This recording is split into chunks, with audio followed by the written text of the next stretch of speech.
Good afternoon. आप सभी का गुडविल इंटर कॉलेज के ऑनलाइन प्लेटफॉर्म पर स्वागत है। अभी तक हमने मैट्रिक्स की 3 क्लास पढ़ी है। आज हम मैट्रिक्स की चौथी क्लास पढ़ते हैं, आगे बढ़ रहे हैं।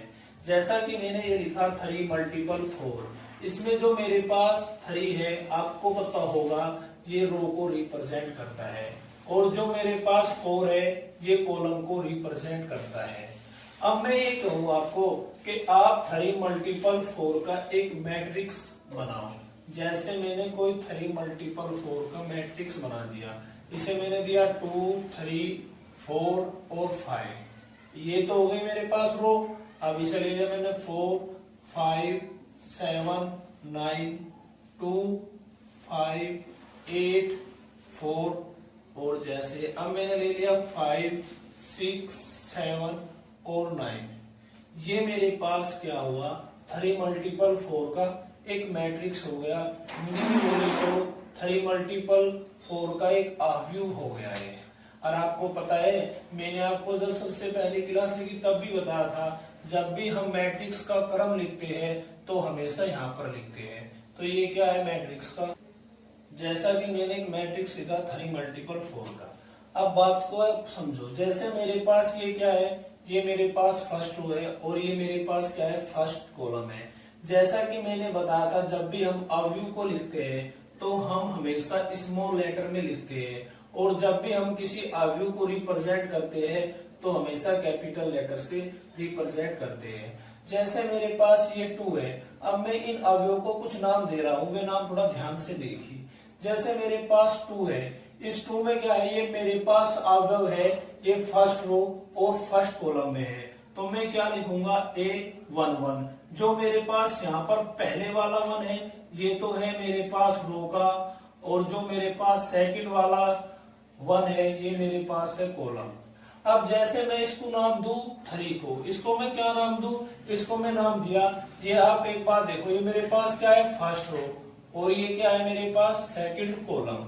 तो ये क्या हुआ, ए पहले तो हमेशा क्या आएगा, रो आएगा, उसके बाद क्या आएगा, कॉलम। तो फर्स्ट रो और सेकंड कॉलम। अब जैसे मेरे पास 4 है, अब मैं इसको नाम दूं, पहले क्या आएगा, फर्स्ट रो, और फिर कॉलम है कौन सी, थर्ड कॉलम है।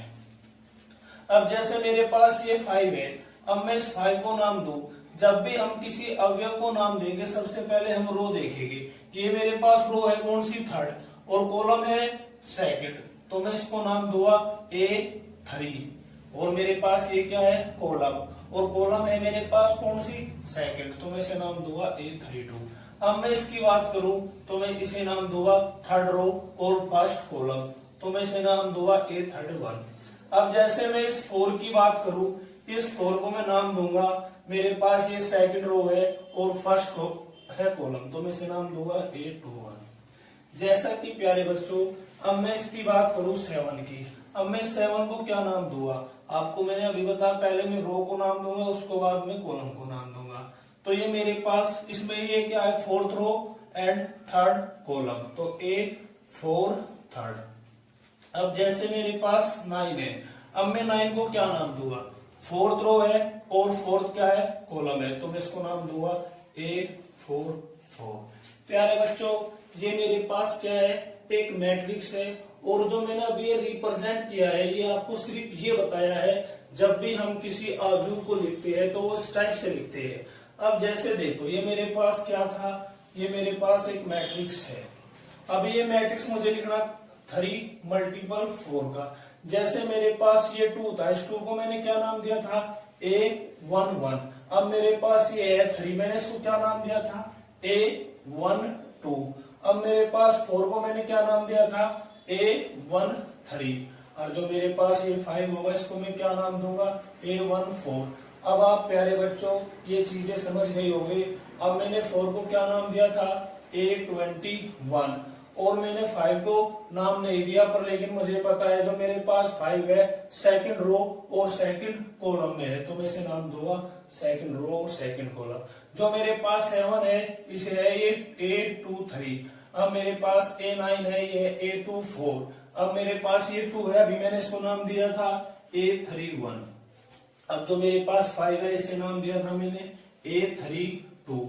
और जो मेरे पास 8 है आपको पता है थर्ड रो और थर्ड कॉलम में है, तो मैं इसे नाम दूंगा A33। और जो मेरे पास 4 है इसे मैं नाम दूंगा A34। अब जो मेरे पास A41, A42, A43 और इसे नाम दूंगा मैं A44।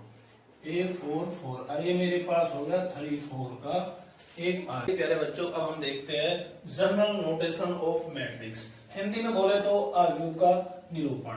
जैसे मैंने एक AIJ लिखा, क्या लिखा? AIJ। और आपको पता है ये क्या है? एक मैट्रिक्स। और आपको पता है जब भी हम मैट्रिक्स को रिप्रेजेंट करते हैं हमेशा कैपिटल लेटर से रिप्रेजेंट करते हैं।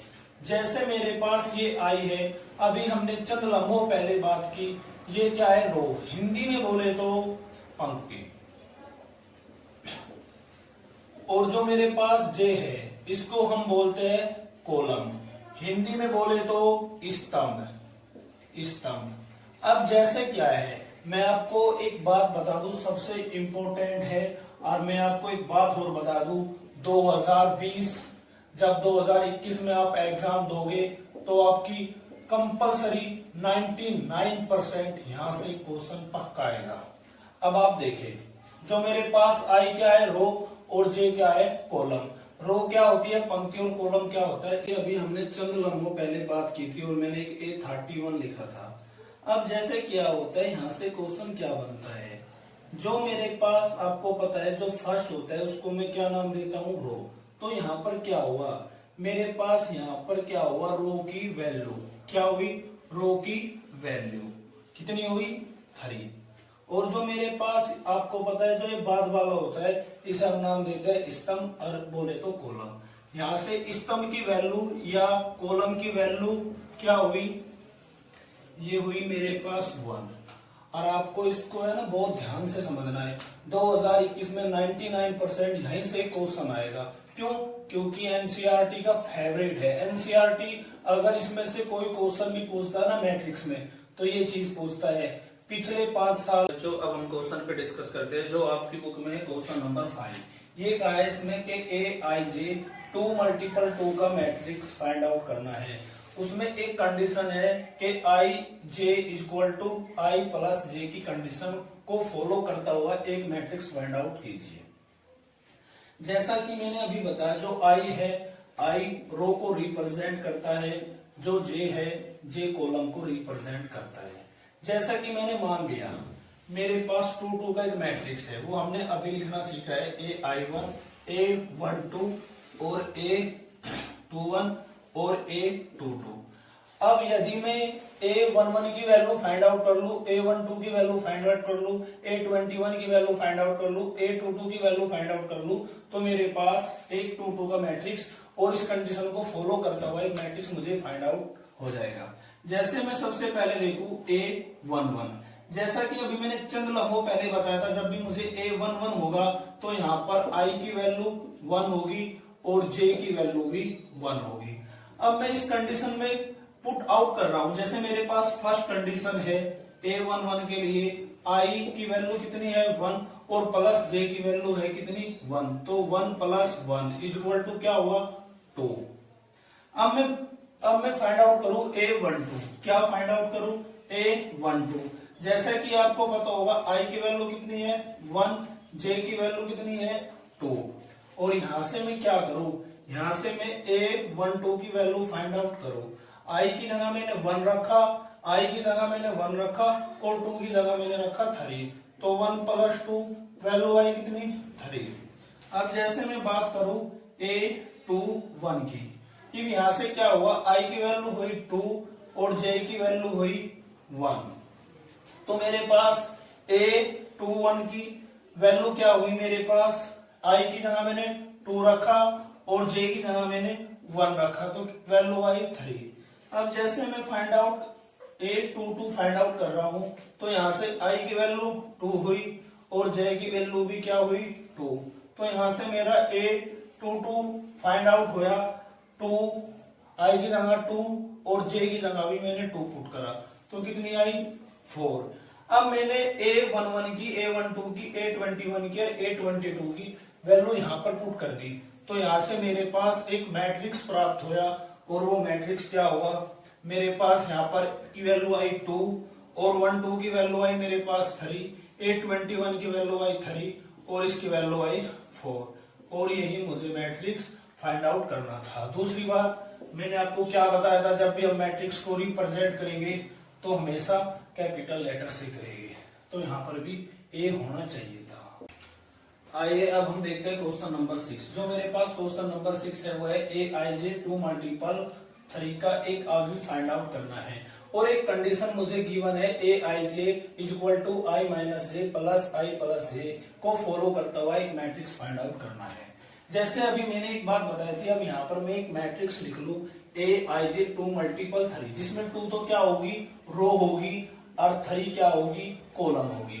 जैसे मैंने दिया A11, A12 और A13।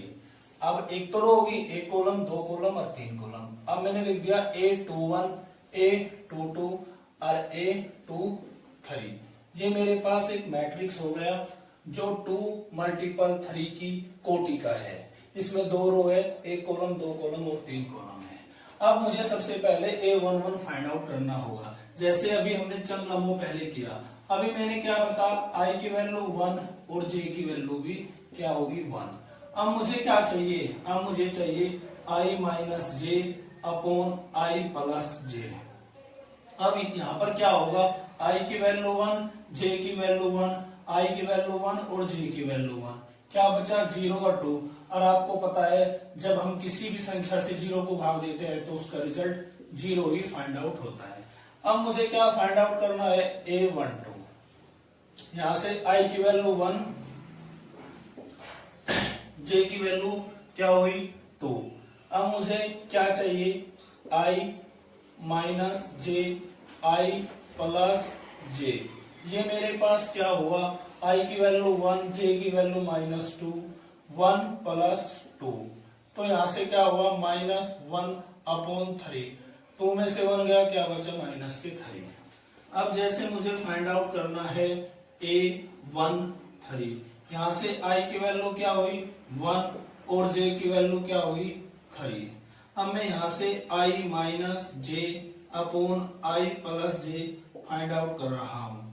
i की वैल्यू क्या है 1 और j की वैल्यू क्या है 3 और 1 प्लस 3 क्या हुआ, माइनस 2 अपॉन 4 डिवाइड टू क्या आया, माइनस 1 अपॉन 2। अब मुझे फाइंड आउट करना है A21।